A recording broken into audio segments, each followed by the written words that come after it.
Hello class, welcome back बच्चों। तो प्यारे बच्चों, स्टार्ट करते हैं नया lecture.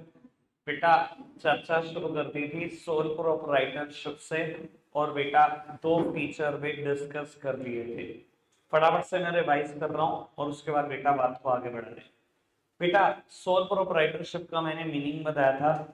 Sole proprietorship refers to the form of business organization which is owned, managed and controlled by a single person who is the recipient of all profit and the bearer of all risk. बेटा, ज्यादातर case में हमें लगता है जो honour होता है वही मैनेजर वही कंट्रोलर होता है। कल मैंने एनालिसिस भी कर दिया था, कंपनी के केस में ऐसा नहीं होता। जिनको पता है उनको अच्छा सा आइडिया है, जिनको नहीं पता, पता जरूर लग जाएगा जब मैं कंपनी शुरू करूँ। और बेटा उसके बाद हमने कहा था who is the recipient of all profit and bearer of all risk. बेटा सोल राइटरशिप के केस में ये तो एडवांटेज है कि अगर आपके बिजनेस में बेटा सक्सेस ही सक्सेस चल रही है तो बेटा सारे प्रॉफिट्स आपके हैं। पर बेटा ये एक डिसएडवांटेज भी है कि अगर आपका बिजनेस फेलियर की तरफ आगे बढ़ रहा है तो सारे लॉसेस भी अकेले बियर करने हैं। जबकि बेटा पार्टनरशिप में चाहे प्रॉफिट हो चाहे लॉसेस, इसको शेयर करने के लिए आपके पास पार्टनर्स होते हैं। ठीक है जी। तो वो उसके बाद हमने स्टार्ट करे थे फीचर। पहला फीचर बढ़ गया था फॉर्मेशन एंड क्लोजर। क्या सोल राइटरशिप के ऊपर कोई लॉ लगता है? नहीं। कोई लीगल फॉर्मेलिटी है?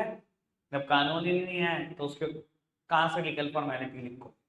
Hardly any legal formality is required to start up a business and sole proprietorship form, though in some cases one may require a license. ज्यादा से ज्यादा बेटा आपसे क्या मांगा जा सकता है? लाइसेंस मांगा जा सकता है अगर आप कोई सेंसिटिव बिजनेस कर रहे हो तो, और कुछ नहीं हो सकता। समझ में आ रही है बेटा बात? ज्यादा से ज्यादा लाइसेंस अगर एक सेंसिटिव बिजनेस चल रहा है तो, और कुछ भी नहीं। क्लोजर भी उतना ही आसान है जितना फॉर्मेशन। शटर गिराओ, बिजनेस बंद, खत्म कहानी। उसके बाद बेटा हमने लाइबिलिटी एक हेडिंग पढ़नी शुरू करी थी। बेटा लाइबिलिटी कैसी होती है सोल राइटरशिप के केस में? Unlimited liability. अनलिमिटेड का मतलब समझते हैं? in case business assets are not sufficient to meet the business liability, then sole proprietor's personal asset could also be sold out. बाबू, अगर आपकी बिजनेस एसेट्स बिजनेस लाइबिलिटी को पूरा नहीं चुकता पाई तो आपकी पर्सनल एसेट्स भी बेची जा सकती हैं। कल बता दी थी मैंने बात। और मैंने ये भी बता दिया था कि अगर पर्सनल एसेट कम हो तो बेटा इंसॉल्वेंट डिक्लेयर होना पड़ेगा। वो कहानी भी पूरी कर दी थी। आगे बढ़ जाए, कोई दिक्कत कोई परेशानी? तो मैंने दो हेडिंग रिवाइज कर दी, आगे बढ़ा रहे हैं पूरी स्पीड पर। बाबू ये लाइन में उत्तर तीसरा फीचर डिस्कस कर रहे हैं। वैसे तीसरा फीचर डिस्कस कर रहे हैं। फीचर का नाम है sole risk bearer and profit recipient. बाबू मैंने कल भी मीनिंग में बताया था, अभी आते ही रिवाइज कर दिया। यही था ना मीनिंग में, who is the recipient of all profit and bearer of all risk. अभी मैंने एक बात बताई कि बेटा अगर आपका बिजनेस सक्सेस की तरफ आगे बढ़ रहा है, हर साल एक नई सक्सेस देख रहे हो, सारा प्रॉफिट आपका है। लेकिन अगर आपका बिजनेस फेलियर देख रहा है तो सारे लॉसेस भी आप ही को बियर करने हैं। इट इज अनलाइक पार्टनरशिप, या प्रॉफिट लॉसेस बांटने के लिए पार्टनर्स हैं या पार्टनर्स नहीं है। क्लियर है बात? पढ़ना जरा फटाफट से, जल्दी से स्पीड बढ़ाकर।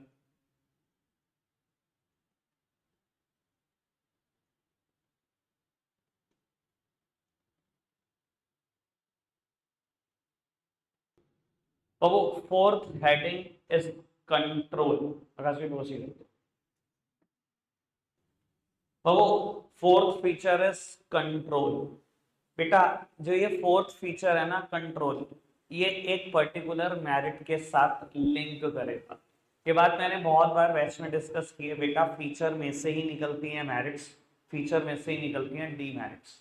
बेटा कल को अभी मैं थोड़ी देर के बाद एडवांटेज पढ़नी शुरू करूं और वहां पर लिखा हो इज इंफॉर्मेशन, तो क्या कोई अनोखी बात है? मैंने आज समझा तो दी, फॉर्मेशन बहुत आसान है, क्लोजर बहुत आसान है, फीचर में से ही तो निकली एडवांटेज। अगर बेटा मैं थोड़ी देर के बाद लिमिटेशन पढ़ूं, वहां लिखा हो अनलिमिटेड लाइबिलिटी, तो भाई मुझे कुछ बताने की जरूरत थोड़ी है। फीचर में से ही तो निकली है डीमेरिट्स अनलिमिटेड लाइबिलिटी। तो फीचर में से ही निकलने वाली एडवांटेज, फीचर में से ही निकलने वाली है डिसएडवांटेजेस भी। हमेशा की बात है, हमेशा बोलता हूं, भगवान ने आंखें दी हैं इंसान को, फीचर। किसी को बहुत सुंदर आंखें दी हैं, भाई आंखों में से तो सुंदर आंखें निकली हैं, फीचर में से तो एडवांटेज बनती हैं, फीचर से तो डिसएडवांटेज बनती हैं। तो बाबू अभी हेडिंग का नाम है कंट्रोल, इससे लिंक होगा पहला एडवांटेज, उसकी हेडिंग है क्विक डिसीजन मेकिंग। दोनों बातें आराम से सुन लो और समझ लो। बेटा कंट्रोल में लिखोगे क्या, सोल प्रोपराइटर में बेटा पहली लाइन लिखोगे 100% control lies in the hand of proprietor. भाई अकेले तो आदमी हो, सारा का सारा कंट्रोल आपका, 100 के 100% डिसीजन मेकिंग आपकी है। You can take any judgement, any decision without any interference from others. Sir कोई भी डिसीजन ले सकते हो अपनी मर्जी से, किसी की कोई इंटरफेरेंस है ही नहीं, कोई इंटरफेयर ही नहीं कर सकता आपकी वर्किंग में। कैसे कर लेगा कोई इंटरफेयर? सर यही सोचो पार्टनरशिप होती तो, मेरी पार्टनरशिप हमें, मुझसे तो बेटर कोई बता ही नहीं सकता ये बात। भाई सारे डिसीजन मैं अकेले ले सकता हूँ खुद, किसी की कोई इंटरफेरेंस नहीं। क्या बात कर रहे हो? ऐसा होता होगा पार्टनरशिप में? कभी भी नहीं भाई, एक छोटी से छोटी चीज पूछ कर करनी पड़ती है। तो सर पार्टनरशिप में 100% कंट्रोल होता है क्या किसी पार्टनर का? नहीं। लेकिन सोल प्रोप्राइटर हो तो यार सारा का सारा कंट्रोल आपका, सारे डिसीजन ले सकते हो, किसी की कोई इंटरफेरेंस नहीं है। और कंपनी में कल हमने एक बात डिसाइड कर ली थी कि board of director decision making करते हैं। आपको पता है इतना आसान होता है? किसी भी कंपनी में बोर्ड ऑफ डायरेक्टर कम से कम 3, ज्यादा से ज्यादा 12 हो सकते हैं। मैं कहूँ एक कंपनी में बोर्ड ऑफ डायरेक्टर बैठे हुए हैं 6 डिसीजन लेने, इधर देखना 3 ने कह दिया जी एक प्रोजेक्ट है उसमें इन्वेस्ट करते हैं, 3 ने कह दिया जी नहीं करते। लड़ लो, कहां तक लड़ोगे? 3 इन्वेस्ट करना चाहते हैं, 3 नहीं करना चाहते, लड़ो, कहां तक लड़ोगे? सर कंट्रोल एक आदमी का सिर्फ एक ही जगह पर है, सोल प्रोप्राइटरशिप, सारा का सारा कंट्रोल लेकर बैठे हो। कोई भी डिसीजन लो, कोई पूछने वाला नहीं है। सर लोग आपको सजेशन दे सकते हैं but you are not bound by their suggestion. आप किसी के सजेशन से बाउंड नहीं हो, फाइनल कॉल हमेशा ही आपकी है। ठीक है जी। जब 100 के 100% कंट्रोल आपका है तो sir decision making is very quick, very immediate and very prompt. Sir आपकी डिसीजन मेकिंग बहुत क्विक है, बहुत इमीडिएट है, बहुत प्रॉम्प्ट है। बेटा कंपनी में डिसीजन मेकिंग इतनी आसान नहीं होती। मैं एक एग्जांपल दे रहा हूं, ये बात कुछ ना कुछ दिन के बाद रिपीट होगी। बाबू कंपनी ने कोई भी डिसीजन लेना होता है, कौन लेता है? बोर्ड ऑफ डायरेक्टर लेते हैं अपनी मीटिंग में। बोर्ड ऑफ डायरेक्टर की मीटिंग बुलाना आपको क्या लगता है इतना आसान है? 21 दिन पहले नोटिस देना पड़ता है। यानी कि अगर 26 अगस्त को बोर्ड ऑफ डायरेक्टर मिलना चाहते हैं तो बेटा 5 अगस्त तक उनके पास नोटिस पहुंच जाना चाहिए कि हम 26 को मिलेंगे, कम से कम 21 दिन पहले 26 को मिलेंगे, इस जगह पर मिलेंगे, इस टाइम पर मिलेंगे, मीटिंग का एजेंडा ये होगा। अब आप एक बात समझने की कोशिश करो, मान लो आपके पास, आप एक बोर्ड ऑफ डायरेक्टर हो, आपके पास 2 तारीख को, 2 अगस्त को एक प्रोजेक्ट आता है कि जी अपने जो भी कंपनी के पर्सोनल है, जो भी फर्दर आपके बोर्ड ऑफ डायरेक्टर हैं, उनसे पूछ के राय करके बता दो इस प्रोजेक्ट में इन्वेस्ट करना है या नहीं करना आपने। पर 10 तारीख तक बताना पड़ेगा। आप 10 तारीख तक कभी बता ही नहीं पाते। 2 अगस्त को आपको पता लग गया, अगर आप 2 अगस्त को भी बोल दोगे तो 23 अगस्त से पहले मिल ही नहीं सकते। 21 दिन पहले नोटिस देना इज कंपलसरी। इसी वजह से कंपनी बहुत सारी अपॉर्चुनिटीज को कैपिटलाइज कर ही नहीं पाती, क्योंकि वहां डिसीजन मेकिंग में बहुत डिले है। इसी वजह से बेटा सोल प्रोपराइटर बहुत सारी अपॉर्चुनिटी को कैपिटलाइज कर लेता है जल्दी, क्योंकि अकेला आदमी किससे पूछना नहीं, कुछ करना नहीं। 2 तारीख को उसको बताया ये प्रोजेक्ट है, इन्वेस्ट करना कर दो, नहीं करना ना करो, किससे पूछना ही नहीं उसने। 3 तारीख को डिसीजन ले सकता वो तो, जबकि ये काम कंपनीज नहीं कर सकती, किसी भी हाल में नहीं कर सकती। कंपनी में डिसीजन मेकिंग कोई एक बोर्ड ऑफ डायरेक्टर नहीं ले सकता, सारे बोर्ड ऑफ डायरेक्टर एक जगह पर बैठेंगे, एक प्लेटफॉर्म पे एग्री होंगे तो जजमेंट होगा।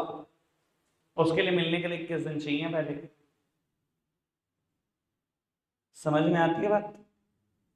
पक्का से? Control heading clear, quick decision making इससे लिंक्ड है, मैंने वो भी सारी बात समझा। आगे बढ़ा रहे हैं बात को। 6:35 पे ना सबसे पहले मैंने तुझे याद किया, मैंने सोचा कैमरा नहीं खोलेंगे, पहले तेरे को ना एक एक्स्ट्रा बात जाननी थी। तूने कहा कल मैं बैच, मैं तो नहीं था पिछली बार बैच में जब वो आपने बात बताई थी लाइबिलिटी वाली, बस तभी मैं और गर्म हो गया। मैंने कहा अब तो आज बैंड बजेगी, इसके चक्कर में 4-5 की। चलो जी बाबू, फिफ्थ हेडिंग है नो सेपरेट एंटिटी। ऐसी तो कोई मेरे पे भीड़ लग नहीं रखी कि मुझे किसी बच्चे की कोई बात याद नहीं रहती, और मैं कहता हूँ जितनी मर्जी लग जाए मैं तब भी हर एक बच्चे की हर बात याद रखता हूँ। बाबू नो सेपरेट एंटिटी, काम की बात है सुनना।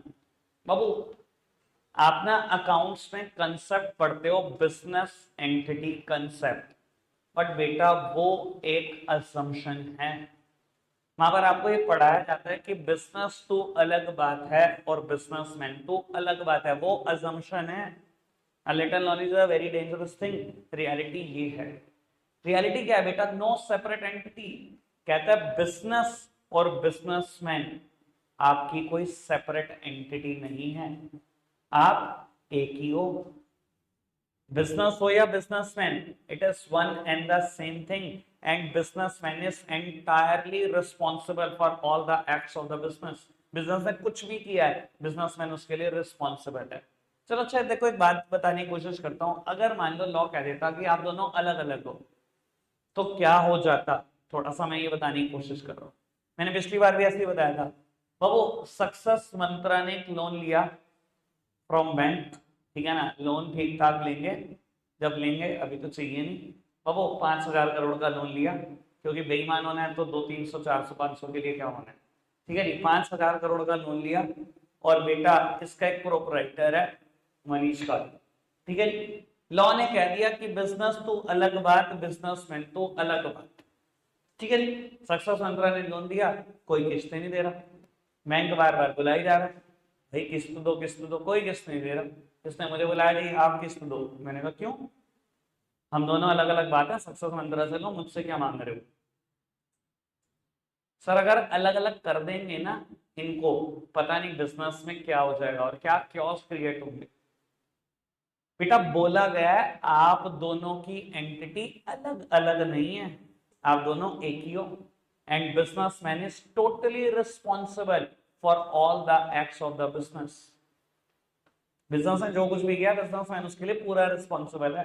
5,000 करोड़ इसने लोन दिया, पूरे 5,000 करोड़ आपको भी उतारने। नो सेपरेट एंटिटी, अलग अलग नहीं हो। समझ में आती है बात? कोई दिक्कत कोई परेशानी तो नहीं? फोन छोड़ के ना यहाँ दिमाग लगा ले, सारी डाइट निकाल दूंगा वरना यही जो भी अंदर गई भी नहीं। चलो बाबू, लैक ऑफ बिजनेस कॉन्टिन्यूटी।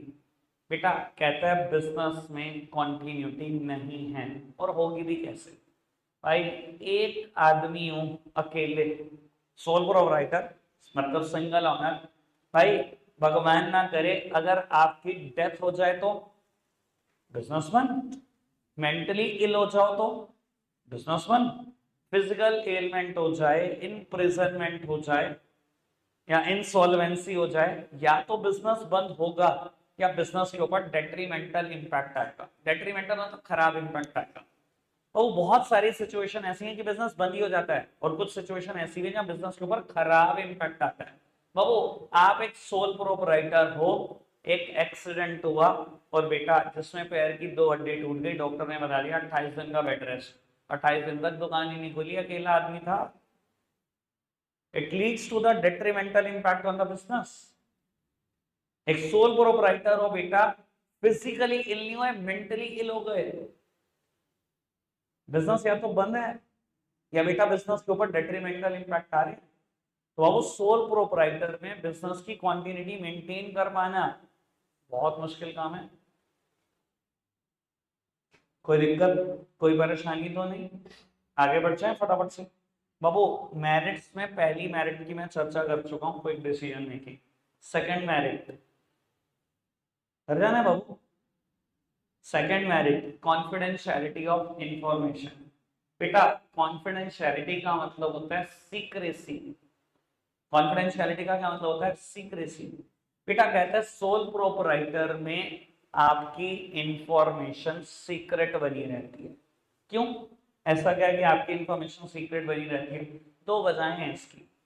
बेटा एक बात बताओ, हम ना एक चीज होती है हमारे बिजनेस में जिसको बोलते हैं ट्रेड सीक्रेट, और ज्यादातर बिजनेस में ट्रेड सीक्रेट सिर्फ एक ही चीज का होता है, कि हम कभी ना किसी को बताएं या हमारे कॉम्पिटिटर को कभी ना पता लगे कि हम किससे सामान खरीदते हैं और हमारे क्या कस्टमर है, किसको सामान बेचते हैं। दो बातें हम चाहते हैं, किसी को ना पता लगे, स्पेशली हमारे कॉम्पिटिटर को। अगर पता लगेगी तो बहुत नुकसान होगा कि हम किससे सामान खरीद कर ला रहे हैं, मतलब हमारे क्रेडिटर सप्लायर्स कौन है और हमारे कस्टमर कौन है, किसको सामान बेचते हैं। ठीक है जी, मान लो बेटा आपकी एक शॉप है कॉस्मेटिक्स की, ठीक है जी, और आपकी बेटा आसपास 100 मीटर के दायरे में 20 और शॉप है। आप कभी चाहोगे बेटा आपके ट्रेड सीक्रेट कहीं जाए, पता लग जाए उन 20 शॉप को कि आप कहाँ से सामान खरीद रहे हो, किसको सामान बेच रहे हो, कौन आपके कस्टमर है? कभी भी नहीं चाहता, कोई बिजनेस नहीं चाहता। बेटा अगर आपका बिजनेस सोल प्रोप्राइटर में है ना, लिख कर रह लो, ये बात कहीं नहीं जाएगी। क्यों नहीं रहेगी? देखो बेटा, कोई भी आदमी, कोई भी प्रोप्राइटर अपने मुंह से तो गा के बताएगा नहीं मैं इससे खरीदता हूँ और इसको बेचता हूँ, खुद आपने गाया नहीं। दूसरी बात बेटा, सोल प्रोप्राइटर को कहीं पर भी अकाउंट्स पब्लिश नहीं करने होते, कहीं अकाउंट्स नहीं दिखाने होते कि मेरे डेटर कौन है, मेरे कस्टमर कौन है, यानी कि मेरे सप्लायर, मेरे क्रेडिटर कौन है, कहीं नहीं बताना होता। बट इसको मैं कंपेयर कर देता हूँ विद कंपनी ताकि मैं और अच्छे से समझा सकूं। बेटा कंपनी में क्वार्टरली रिजल्ट्स पब्लिश होते हैं, हर क्वार्टर। मैंने पिछली बार भी दिखाया था बेटा, हर 3 महीने में रिजल्ट्स पब्लिश होते हैं कंपनी में। मैंने पिछली बार बेटा आपको कहा भी था, आप जिस कंपनी को कहोगे उसकी एनुअल रिपोर्ट आपको डाउनलोड करके दे दूंगा। एनुअल रिजल्ट भी आते हैं, क्वार्टरली रिजल्ट्स भी आते हैं, जो आप चाहोगे वो मिलेगा। मैंने पिछली बार रिलायंस की स्टेटमेंट डाउनलोड करी थी और रिलायंस की इन्वेस्टमेंट की ना फोटो खींच के भेजी थी, ये तक पता लग गया था रिलायंस ने कहाँ कहाँ इन्वेस्टमेंट कर रखी है। डेटर लिस्ट खोलो, सारे डेटर के नाम है, क्रेडिटर लिस्ट खोलो, सारे क्रेडिटर के नाम है। क्या सीक्रेसी? किसको सामान बेचना सारा खुलेआम पड़ा हुआ है, किससे सामान खरीद रहे हैं सब खुलेआम पड़ा हुआ है। जिस चीज को हम कहते हैं ना नजर ना लग जाए, बताना नहीं किसी को, सब कुछ पब्लिकली पड़ा होता है बेटा कंपनी में। एक भी कंपनी ऐसी नहीं है जो अपने ऑपरेशन को सीक्रेट रख सकती है। समझ में आती है बात? सोल प्रोप्राइटरशिप में आपकी इंफॉर्मेशन सीक्रेट क्यों रहती है? क्योंकि मुंह से गाओगे नहीं और अकाउंट्स पब्लिश करने नहीं, तो पता किसको लगेगा? किसी को भी नहीं। ठीक है जी बाबू, डायरेक्ट इंसेंटिव, ये हेडिंग मैंने पिछली बार भी सबसे लास्ट में कराई थी। हेडिंग तभी हो सकती है जब कंपनी पढ़ लो, जब पढ़ लेंगे तो बता देंगे। आगे बढ़ाते हैं इसी बात को बाबू। फोर्थ हेडिंग है सेंस ऑफ अकम्पलिशमेंट। बेटा सेंस ऑफ अकम्पलिशमेंट मतलब सेंस ऑफ सेटिस्फैक्शन। बेटा सोल प्रोप्राइटरशिप में कहता है सेटिस्फैक्शन बहुत ज्यादा होता है। सर बिल्कुल सीधी सी बात है, होगा। देखो अगर आपका बिजनेस दिन दूनी रात चौगनी तरक्की कर रहा है तो होगा, मैंने सेटअप करा भाई, सारा बिजनेस अकेले अपने दम पर खड़ा करा है, आप तो बोलोगे यार बहुत सेटिस्फेक्शन है। और भगवान ना करे अगर आपके बिजनेस में लॉस भी है ना, तो भी इस बात का सेटिस्फेक्शन रहता है कि कम से कम जजमेंट डिसीजन तो मेरे थे। बेटा पार्टनरशिप में ना ये चीज रोने को भी नहीं होती। सुन लो, मैं बड़े काम की बात बता रहा हूँ। पार्टनरशिप में कभी सेंस ऑफ सेटिस्फेक्शन हो नहीं सकता। मेरे पार्टनर का फोन आया, भाई हम 20-22 साल से दोस्त हैं, तो एक दूसरे को इन्फ्लुएंस भी अच्छे से कर लेते हैं, सेकंड क्लास से दोस्त हैं। अगर उसको कोई चीज करानी होती है, उसको सब पता है मेरे वीक पॉइंट, मुझे उससे कुछ कराना था मुझे भी सब पता है, कॉल आई भाई यहाँ इन्वेस्ट करना है। मैंने कहा ठीक है भाई तुझे सही लग रहा है कर दे। दोनों ने उठा के 3-3 लाख रुपए इन्वेस्ट कर दिए। पता लगा 10 दिन के बाद वो कंपनी जीरो हो गई। सर पार्टनरशिप में तो ये रोने को भी नहीं है। सोल प्रोप्राइटरशिप में कम से कम इस बात का तो सेटिस्फैक्शन रहता है, 6 लाख का नुकसान हो गया यार, कम से कम आप ये तो कहोगे डिसीजन तो मेरा था। पार्टनरशिप में तो डिसीजन भी किसी और का और लॉस भी आपका। डिसीजन उसने लिया इन्वेस्ट करना है, 3 लाख मेरे भी खत्म हो गए। तो बाबू अगर सोल प्रोप्राइटर में बिजनेस प्रॉफिट में है तो सेटिस्फेक्शन बहुत ज्यादा है कि मैंने धंधा शुरू करा, देखो काम हो चल गया। अगर लॉस भी है तो भी सेटिस्फेक्शन है कि जजमेंट मेरी थी, डिसीजन मेरे थे। पार्टनरशिप से कंपेयर कर रहा हूं, आराम से याद रखना इस चीज को, तभी समझ में आएगा ये पॉइंट। ठीक है जी। और last heading ease of formation and closure, कुछ बता नहीं, अभी थोड़ी देर पहले भी बोला था बाबू। फीचर में आया था फॉर्मेशन एंड क्लोजर, एडवांटेज में आया ease of formation and closure, कि आसान है बिजनेस शुरू करना और खत्म करना। क्लियर है बात? ठीक है। और मैं बता देता हूँ बच्चों की बेवकूफी, फीचर में लिखाते हैं ease of formation and closure, और मुझे हंसी आती है। मतलब फीचर में लिख के आ रहे हैं सुंदर आंखें, भाई आंखें लिख के आ वहां भाई, सुंदर आंखें नहीं लिखनी वहां। अगर कोई ये बात डिफरेंस नहीं समझ पा रहा ना 11th क्लास में हो मेरे 3-4 बार बोलने के बाद, तो भाई उसे कभी जिंदगी में समझ ही नहीं आ सकती ये चीज। क्लियर है बात? तो वो लिमिटेशन शुरू करते हैं। लिमिटेशन में पहली हेडिंग है लिमिटेड रिसोर्सेस। बेटा दो ही हेडिंग की चर्चा होनी है यहाँ पर, 2-3 की होनी है चर्चा, फटाफट से खत्म करेंगे, आज ही पैक कर देंगे सोल राइटरशिप को। देखो हेडिंग का नाम है लिमिटेड रिसोर्सेस, ये हेडिंग 4 जगह पे आएगी, ठीक है। जैसे कल मैंने बताया लाइबिलिटी वाली हेडिंग 5 जगह पे आएगी, 5 फॉर्म में, ये 4 जगह पे आएगी हेडिंग। हर जगह पे एक ही तरीके से लिखना है, सुन लेना बाबू। क्या लिखेंगे कि as compare to the company, sole proprietor तेरे पास बड़े लिमिटेड रिसोर्सेस हैं। कंपनी के कंपैरिजन में किसी भी सोल प्रोपराइटर के पास कुछ भी रिसोर्सेस नहीं होते। आप खुद सोचो कंपनी में कितने रिसोर्सेस होते हैं, आइडिया देता हूं।